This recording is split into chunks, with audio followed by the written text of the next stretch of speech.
Hello friends, welcome to গল্পের বৈঠক। আমি রূপসা আবার চলে এসেছি। আর আজকে আমি নিয়ে এসেছি হেমেন্দ্র কুমার রায়ের লেখা মোহনপুর শ্মশান গল্পটির দ্বিতীয় বা অন্তিম পর্ব। তো চলুন শুরু করা যাক আজকের পর্ব। পরদিন সন্ধ্যা 8টার কিছু আগে চন্দ্রবাবু অতিথি সৎকারের জন্য আহার্যের আয়োজন করেছিলেন প্রচুর। ডিমের পরোটা, লুচি, পোলাও, মাংস, 3 রকম মাছ, 3 রকম নিরামিষ তরকারি, রুই মাছের ডিমের চাটনি, ইলিশ মাছের ডিম ভাজা, সন্দেশ, রসগোল্লা, দই, রাবড়ি, ছানার পায়েস প্রভৃতি। লীলা নিজের হাতে সারা দিন ধরে এইসব রেঁধেছে, যদিও এখনও সে জানে না যে যে অতিথি আসছেন তার সঙ্গে তার ভবিষ্যতের সম্পর্ক কী। আনন্দ তার কাছে কোনো কথা ভাঙেনি। সে নিজের দুঃখ পুষে রেখেছে নিজের মনের ভেতরেই। বোধহয় তার মুখেও মনের ছায়া পড়েছিল কিছু কিছু, কারণ লীলা মাঝে মাঝেই প্রশ্ন করছে, আনন্দবাবু, আপনার মুখ আজকে এত শুকনো দেখাচ্ছে কেন?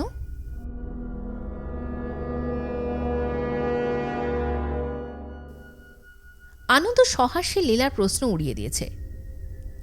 আরে কিছু না, শরীরটা আজ তেমন ভালো নেই আসলে। ওদিকে 8টা বাজল।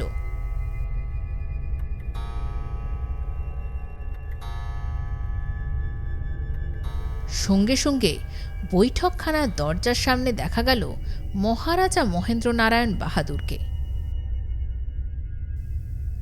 চন্দ্রবাবুর বুকের কাজটা ধক করে উঠল। এমন আকস্মিকভাবে মহারাজার আবির্ভাব তিনি প্রত্যাশা করেননি।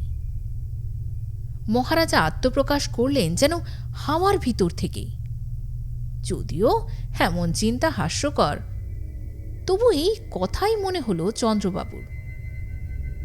কিন্তু বিস্মিত হল না আনন্দ, সে ওইটাই আশা করেছিল। মহেন্দ্রনারায়ণ দরজার কাছ থেকেই বললেন, আমার হাতে আধ ঘন্টার বেশি সময় নেই। তোমার ভ্রাতস্পুত্রী কোথায়? আগে দোতলায়। তবে দোতলায় চলো। মনে রেখো, কাঁটায় কাঁটায় 8:30টার সময় আমাকে এখান থেকে যেতে হবে। ভালো করে মহেন্দ্রনারায়ণের দিকে চন্দ্রবাবু দেখে কেমন যেন শিউরে উঠলেন।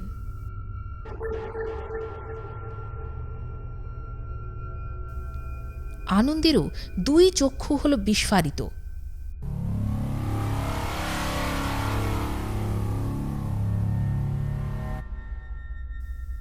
মহেন্দ্রনারায়ণ আজ এসেছেন পদস্থ সৈনিকের বেশে, এবং তার সমস্ত মুখখানা স্পষ্টভাবে দেখা যাচ্ছে। আর আর সে কি মুখ! মুখের রং একেবারে হলদে, তার মধ্যে রক্তের চিহ্ন মাত্র নেই। চোখের তারার উপর ও নিচের দিকে দেখা যাচ্ছে সাদা অংশ। সে যেন কোন উন্মাদগ্রস্তের চোখ। মাথায় লম্বা লম্বা রুক্ষ কটা চুল এসে পড়েছে কাঁধের উপরে, যেন তেলের সঙ্গে তাদের সম্পর্ক ঘুচে গেছে বহু কাল। ওষ্ঠাধর কালো কুচকুচে, তাদের ঠেলে বাইরে বেরিয়ে আসছে দুপাশে 2টো সাপদের মতন হিংস্র হলদে রঙের লম্বা দাঁত। হঠাৎ দেখলে মনে হয় যে এ যেন অনেক দিন আগেকার গলায় দড়ি দিয়ে মরা মানুষের মুখ। কোন দুষ্ট প্রেতাত্মা দেহের ভিতরে আশ্রয় নিয়ে মুখখানাকে জ্যান্ত করে রেখেছে কতকটা। মনের ভাব প্রাণপণে গোপন করে চন্দ্রবাবু বললেন, বেশ, আসুন মহারাজা বাহাদুর, আমরা দোতলাতেই যাই। সশব্দে ভারী ভারী পা ফেলে মহেন্দ্রনারায়ণ সিঁড়ি দিয়ে উপরে উঠতে লাগলেন, ঠিক যেন যন্ত্রচালিত কোনো মূর্তির মতো।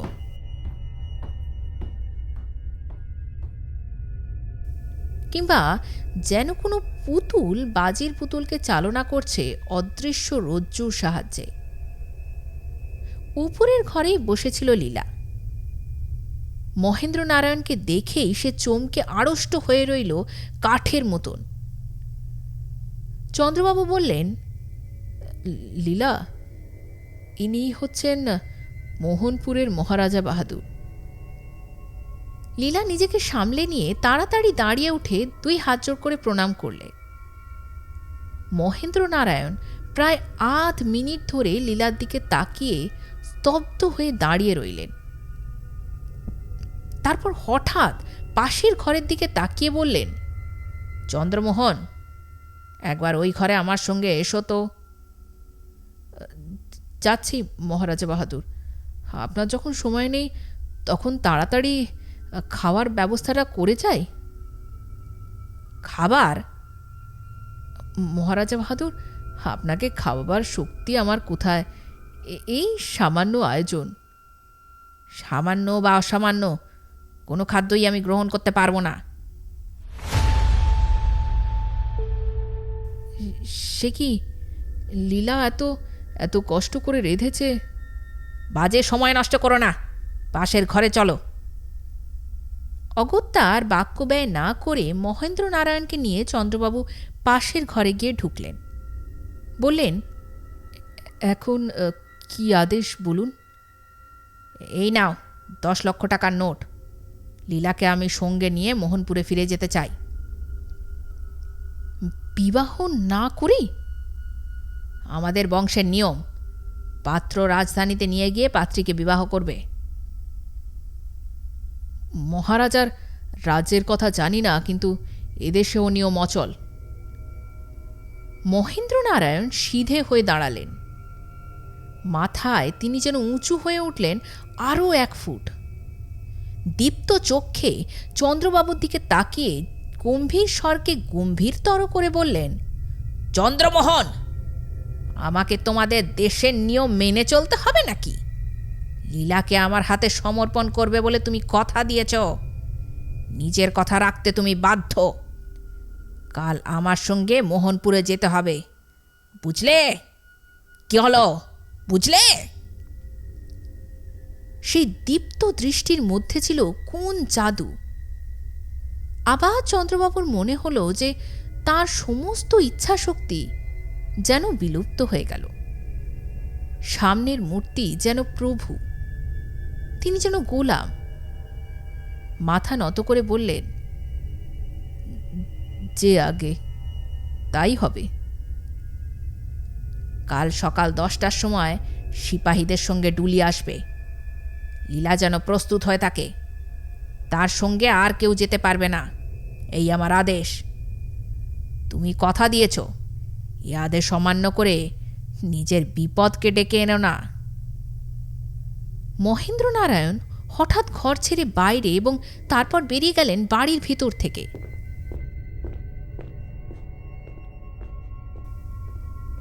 চন্দ্রবাবু আচ্ছন্নের মতো দাঁড়িয়ে রইলেন। লীলা ও আনন্দ সেই ঘরের মধ্যে এসে ঢুকল।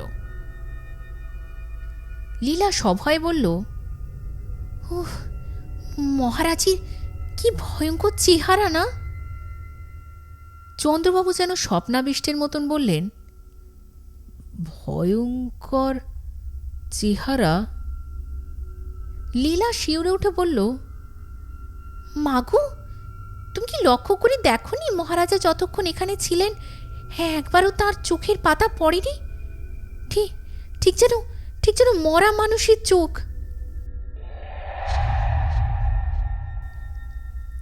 আনন্দ বললে, আমি একটা ব্যাপার লক্ষ্য করেছি। শ্বাস প্রশ্বাসের জন্যে জ্যান্ত মানুষের বুক ওঠে আর নামে, কিন্তু মহারাজের বুক ছিল একেবারে স্থির, ঠিক যেন মরা মানুষের বুক।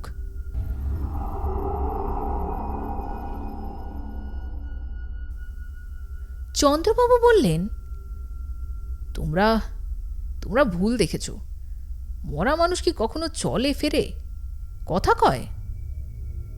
সে কথা সত্যি, কিন্তু আমি যদি একটি রাজ্য পাই তাহলেও তোমার মহারাজা বাহাদুরকে আবার চোখে দেখতে রাজিই হব না। চন্দ্রবাবু শান্ত স্বরে বললেন, আমি বললেও রাজি হবি না? লীলা আদর করে 2 হাতে তার গলা জড়িয়ে ধরে বললে, তুমি বললে আমি সব পারি। পারিস তো? হ্যাঁ জ্যাঠামশাই।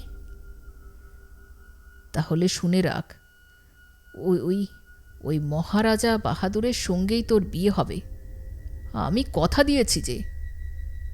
লীলা দারুণ বিস্ময়ে চমকে উঠল।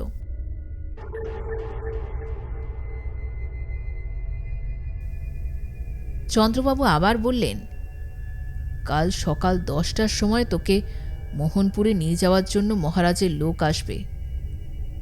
সঙ্গে আমরা কেউ থাকব না, তোর বিয়ে হবে ওই মোহনপুরেই। তার মনে হলো কেউ যেন জোর করে তাকে বাধ্য করল এই কথাগুলো উচ্চারণ করতে। লীলা চেয়ে রইল বিস্ফারিত চক্ষে।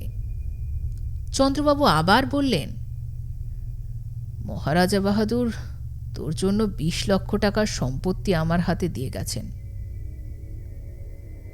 লীলা আর কিছু বললে না, কেবল মাথা নত করলে।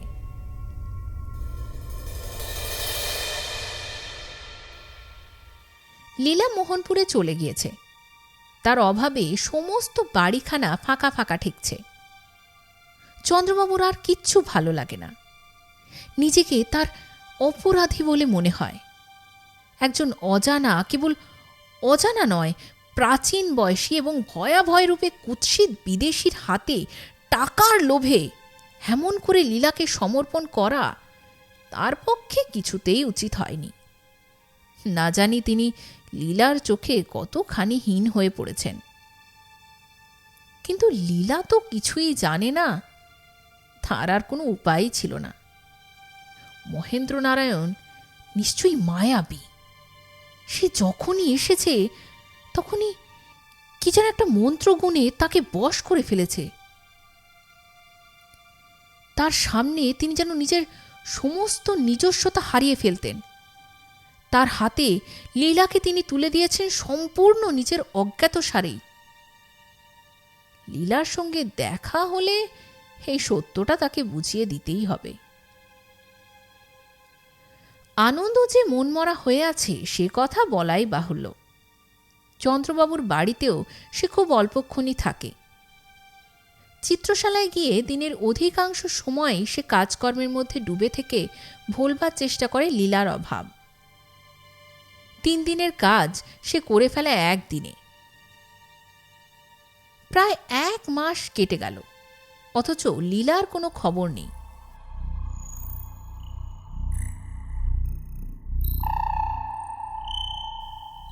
একদিন আনন্দকে ডেকে চন্দ্রবাবু বললেন, ব্যাপার বড় ভালো বুঝছি না। কি কি ব্যাপার?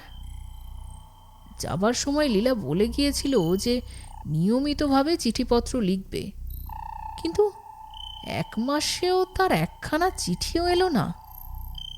এর কারণ কি? হয়তো তার অসুখ করেছে। আমারও সেই ভাবনাই হচ্ছে। এখন কি করা উচিত বলো দেখি? মোহনপুরে নিজেই একবার যান না। মহারাজা যদি অসন্তুষ্ট হন? কেন? আমি গরিব, তুচ্ছ পটো। সকলের সামনে আমাকে শ্বশুর বলে মানতে যদি তার মানে বাধে, তবুও আপনার যাওয়া উচিত। এ কথা ঠিক, লীলার প্রতিও তো আমার কর্তব্য আছে। বেশ আনন্দ, কালকেই আমি মোহনপুরে যাত্রা করব। কলকাতা থেকে মোহনপুর হচ্ছে প্রায় 200 মাইল। একটি ছোটখাটো শহর। প্রধান রাজপথটি মাঝারি আকারের। সোজা চলে গিয়ে শেষ হয়েছে রাজবাড়ির ফটকের সামনে। ফটকের মুখে বন্দুক ঘাড়ে করে পাহারা দিচ্ছে সুসজ্জিত সিপাহী। প্রকাণ্ড প্রাসাদ, মাঝখানে মস্ত গম্বুজ। চন্দ্রবাবু সিপাহীর কাছে গিয়ে জিজ্ঞাসা করলেন, মহারাজা বাহাদুরের সঙ্গে দেখা হবে? ম্যানেজার বাবুকে জিজ্ঞাসা করুন।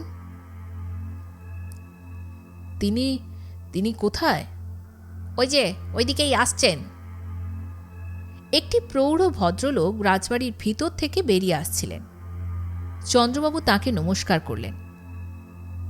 ম্যানেজার বললেন, মহাশয়ের কি চাই? একবার মহারাজা বাহাদুরের দর্শন প্রার্থনা করি। আপনি কোথা থেকে আসছেন? কলিকাতা থেকে। আপনি মহারাজা বাহাদুরকে চেনেন? কিছু কিছু চিনি। কি সূত্রে তার সঙ্গে আপনার পরিচয়? চন্দ্রবাবু ভেবেছিলেন যে মহারাজার সঙ্গে তার আসল সম্পর্কের কথা বাইরের কারোর কাছে ভাঙবেন না, কিন্তু এখন তাকে বাধ্য হয়েই বলতে হলো, আগে মহারাজা বাহাদুরের সঙ্গে আমার ভ্রাতস্পুত্রের বিবাহ হয়েছে। ম্যানেজার চমকিত চোখে চন্দ্রবাবুর মুখের পানে তাকালেন, বললেন, অসম্ভব। চন্দ্রবাবু আহত কণ্ঠে বললেন, কেন অসম্ভব কেন? আমার চেহারা ওই হোমরা চোমরা নয় বলে আমার ভ্রাতস্পুত্রীও কি মহারাজের অযোগ্যা? না না না মশাই, তা নয়, আমি সেজন্য অসম্ভব বলছি না। তবে আমাদের মহারাজা তো এখনো বিবাহ করেননি।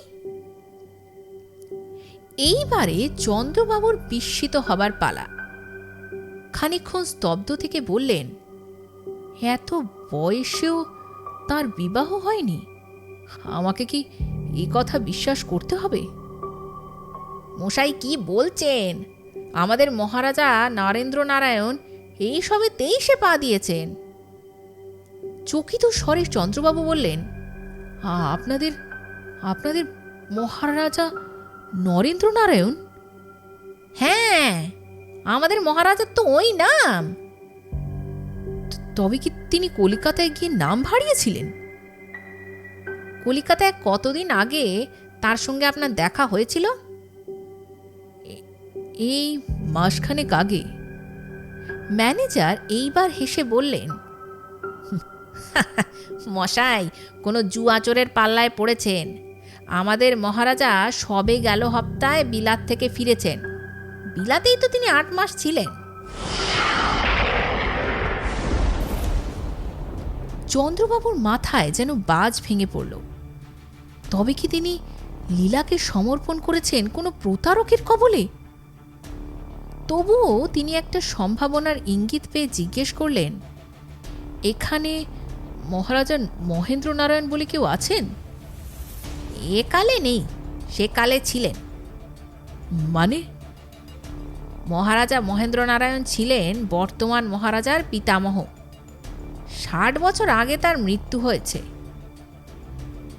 চন্দ্রবাবু সেইখানে দাঁড়িয়ে রইলেন মন্ত্রাচ্ছন্ন স্তম্ভিতের মতন। তারপর তার মাথার ভিতর দিয়ে খেলে গেল আর এক ভয়াবহ সম্ভাবনার বিদ্যুৎ। তাড়াতাড়ি তিনি বললেন, মহেন্দ্র নারায়ণের কোনো প্রতিকৃতি আছে? আপনি সন্দেহভঞ্জন করতে চান? বেশ, আসুন।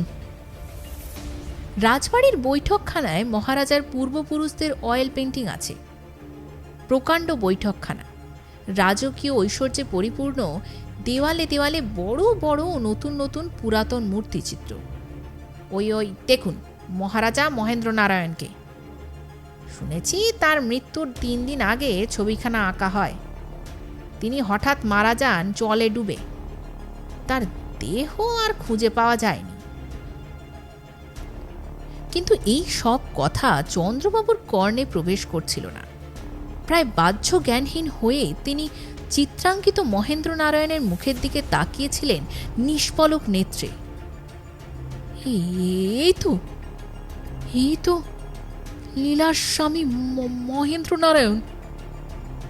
তবে তিনি দেখেছেন এক অপার্থিব মৃত মুখ, আর এ হচ্ছে জীবন্ত মানুষের মুখ। আকাশ পাতাল তফাৎ, কিন্তু মুখ তো এক। চন্দ্রবাবুর মনে হলো যে ছবির মহেন্দ্রনারায়ণ যেন তার দিকে তাকিয়ে ক্রূর উপহাসের হাসি হাসলেন। ম্যানেজার তার গায়ে হাত দিয়ে বললেন, ও মশাই, আরে ও মশাই, সাড়া দেন না কেন? এখন আপনার সন্দেহ মিটল তো?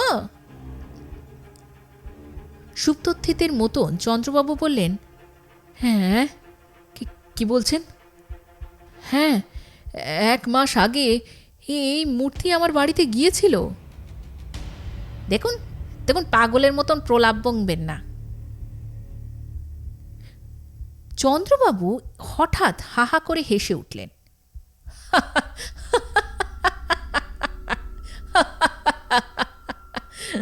পাগল এখনো হইনি, কিন্তু এইবারে হব। বলতে বলতে তিনি অবশ হয়ে বসে পড়লেন গৃহতলে। রাত 9টার সময় চন্দ্রবাবু শেষ আহার করতেন। সেদিনও আনন্দের সঙ্গে তিনি আহারে বসেছিলেন।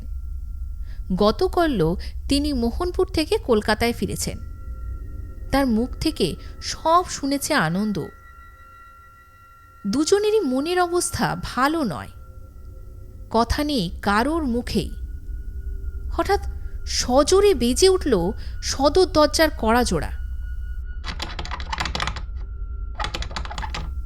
তারপর হলো দরজার খোলার শব্দ। তারপর চন্দ্রবাবু বিরক্ত কণ্ঠে বললেন, বেয়ারা, কেন দরজা খুলে দিলে? এত রাত্রে আবার কে জ্বালাতে এলো? সিঁড়ির ওপরে লঘু পদের দ্রুত শব্দ শোনা গেল। তারপরেই ছুটে ঘরের ভেতরে এসে ঢুকল লীলা।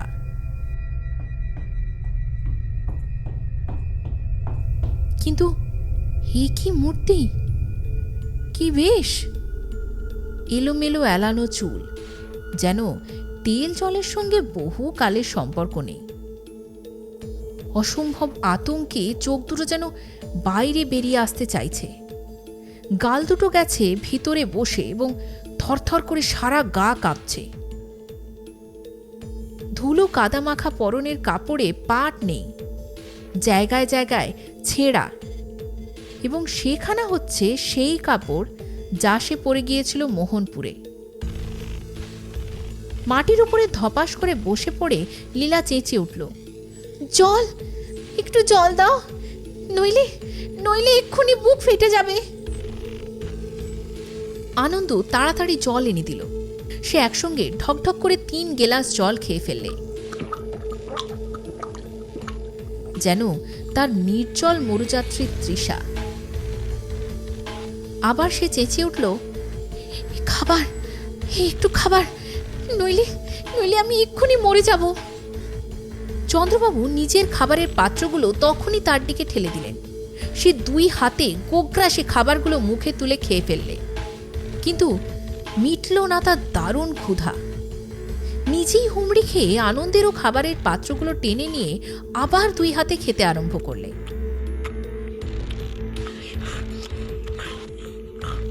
যেন তার দুর্ভিক্ষের ক্ষুধা। চন্দ্রবাবু নির্বাক বিস্ময়ে লীলার প্রকৃতি বিরুদ্ধ এই অস্বাভাবিক আচরণ লক্ষ্য করতে লাগলেন, এবং তার সাথে আনন্দ। পানাহার শেষ করেই সে ভীত স্বরে বলে উঠল, সব কথা পরে হবে। যদি আমাকে বাঁচাতে চাও তো শিগগির একজন ভালো রোজা ডেকে আনো। একটু দেরি করো না, একটু দেরি করো না। আনন্দ রোজা ডাকতে ছুটল।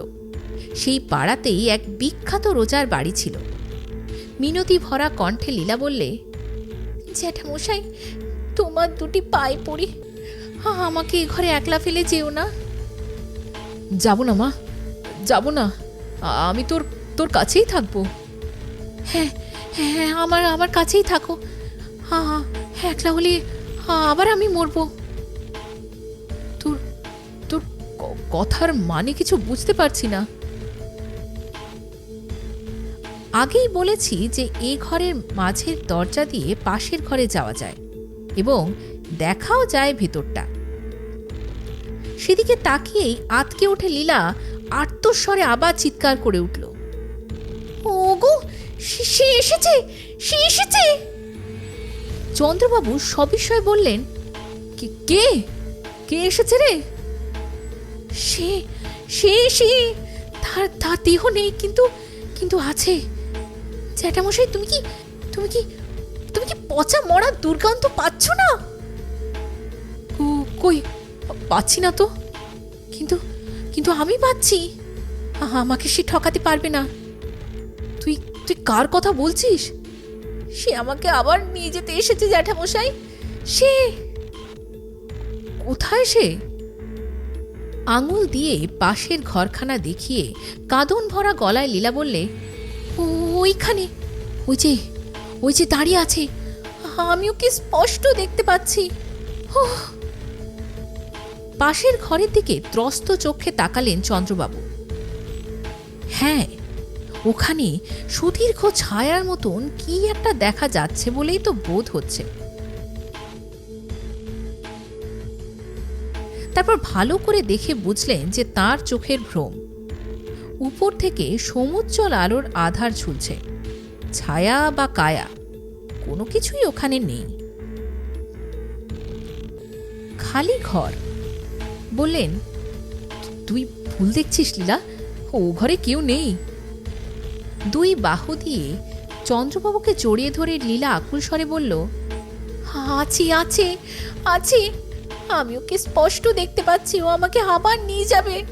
তুমি যদি একবার ছেড়ে যাও, ও আবার আমাকে নিয়ে যাবে।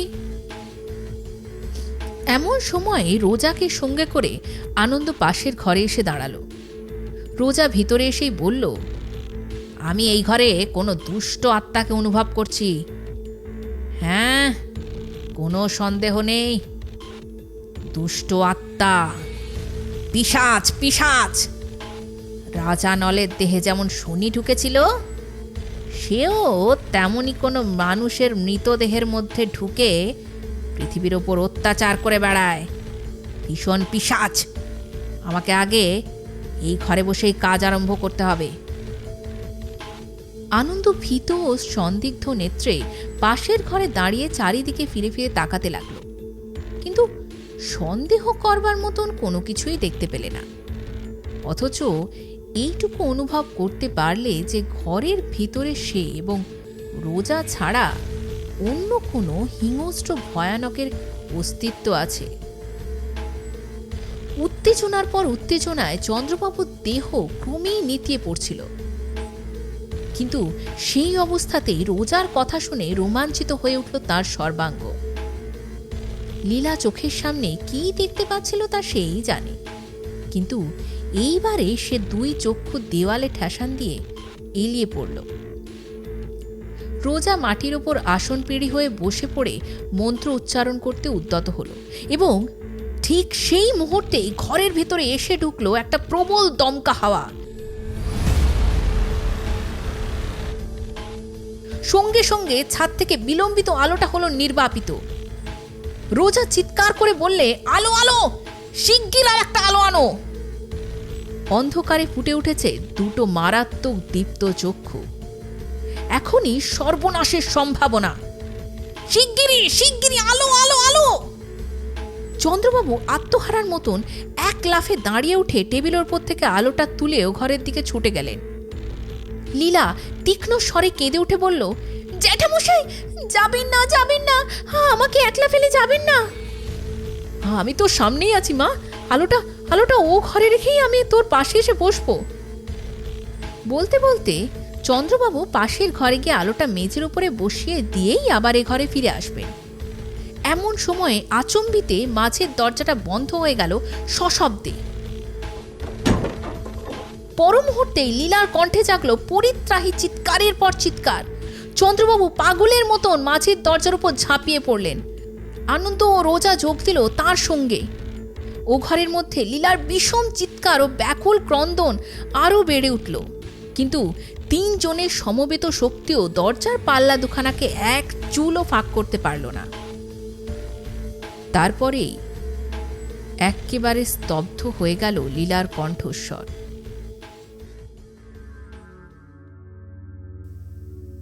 ও ঘরের বারান্দার দিকের একটা দরজা খোলার শব্দ হলো। এবং তারপরেই অকস্মাৎ খুলে গেল মাঝের ঘরের বন্ধ দরজাটা।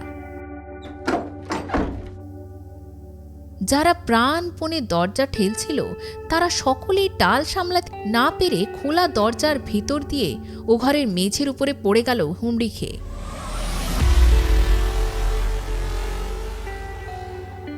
আলো এনে দেখা গেল যে ঘরের মধ্যে কেউ নেই।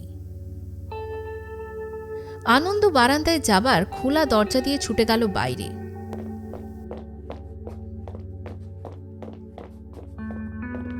সেদিন উঠেছিল প্রতিপদের চাঁদ, চারিদিক করছে ধপধপ।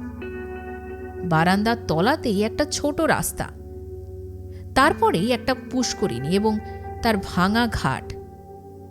সেই ভাঙা ঘাটের সামনে পুষ্করিণীর খানিকটা জল ঘুরছিল চক্রের পর চক্র দিয়ে, যেন এইমাত্র সেখানে কোনো ভারী জিনিস পড়েছে কিংবা কেউ ঝাঁপ খেয়ে অতলে তলিয়ে গেছে। তারপর কেটে গিয়েছে 12 বৎসর, অর্থাৎ 1 যুগ। দেবতারা নাকি অমর, তাদের কথা বলতে পারি না, কিন্তু মানুষের পৃথিবীতে 1 যুগ বড় অল্পকালের কথা নয়। এই দেখো না, ধরতে গেলে 12 বৎসরের মধ্যেই সমস্ত পৃথিবীতে রক্তসাগরের ঢেউ খেলার জন্যে ধূমকেতুর মতন হিটলারের আবির্ভাব ও অন্তর্ধান। 12 বৎসর পরে লীলাকে না ভুললেও তার অভাব আনন্দকে আর তেমনভাবে আঘাত দেয় না। চন্দ্রবাবু পরলোকে, নিজের সম্পত্তি তিনি দান করে গিয়েছেন আনন্দকেই, এবং আনন্দও এখন একজন ভারত বিখ্যাত চিত্রকর। তার খ্যাতি হয়তো চন্দ্রবাবুর চেয়েও বেশি।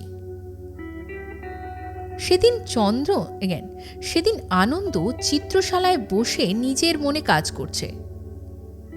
এমন সময় একটি ভদ্রলোক এসে উপস্থিত। আনন্দ মুখ তুলে তার দিকে তাকিয়ে রইল জিজ্ঞাসু চোখে।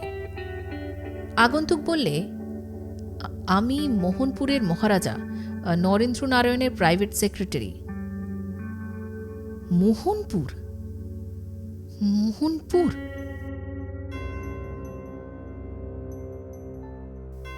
স্মৃতিবীণার একটি পুরাতন তার যেন নতুন করে বেজে উঠল অনেক দিন পরে। বাইরে কোনো রকম চাঞ্চল্য প্রকাশ না করে আনন্দ জিজ্ঞেস করলে,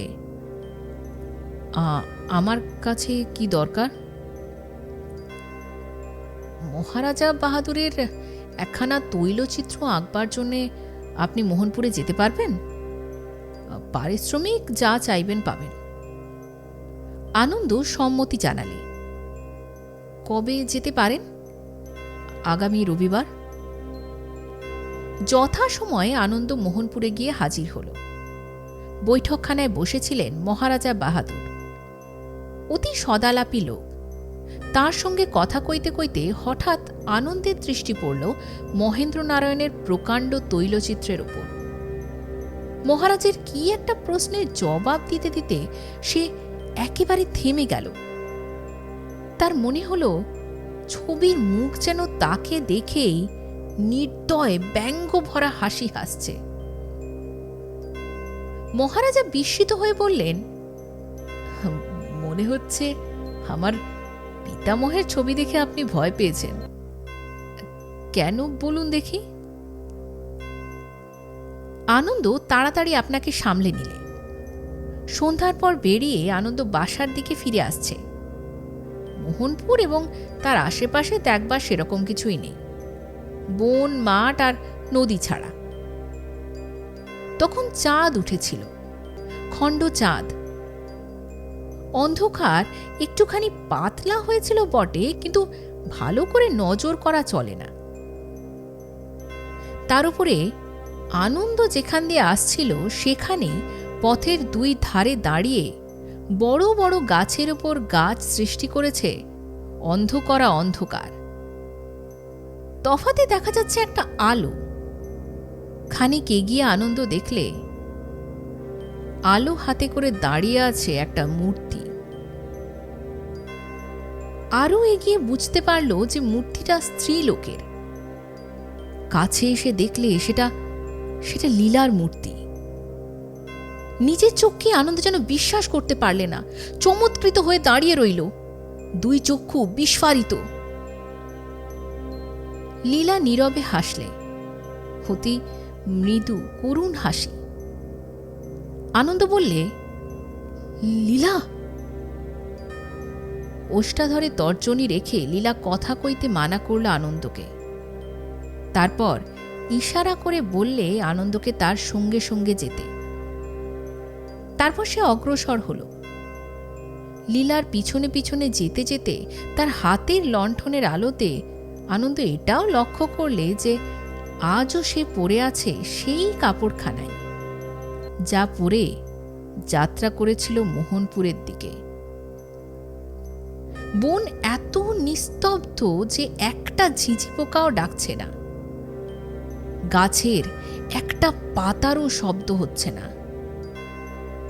পৃথিবী যেন মরে গিয়েছে, যেন এটা ইহলোক নয়, পরলোক।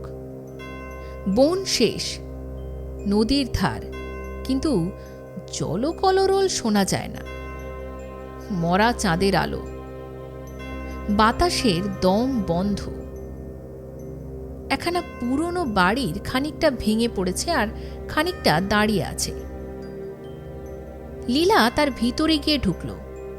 একখানা মস্ত ঘর, তারই মধ্যে গিয়ে দাঁড়ালো লীলা এবং আনন্দ। ঘরের মাঝখানে রয়েছে প্রকাণ্ড পালঙ্ক, চারিধার তার মশারি দিয়ে ঘেরা। মৌন মুখে ধীর পদে এগিয়ে গিয়ে লীলা মশারির কাপড় টেনে তুললে। খাটের ওপর সিধে হয়ে বসে আছে মোহনপুরের মহারাজা মহেন্দ্র নারায়ণের বিভীষণ মূর্তি। বিকট চিৎকার করে আনন্দ মূর্ছিত হয়ে পড়ল। পরদিন প্রভাতে নদীর ধারে মোহনপুরের শ্মশানে আনন্দকে পাওয়া গেল। তখনও তার মূর্ছা ভাঙেনি। তার কাছে ছিল একটা সেকেলে লণ্ঠন।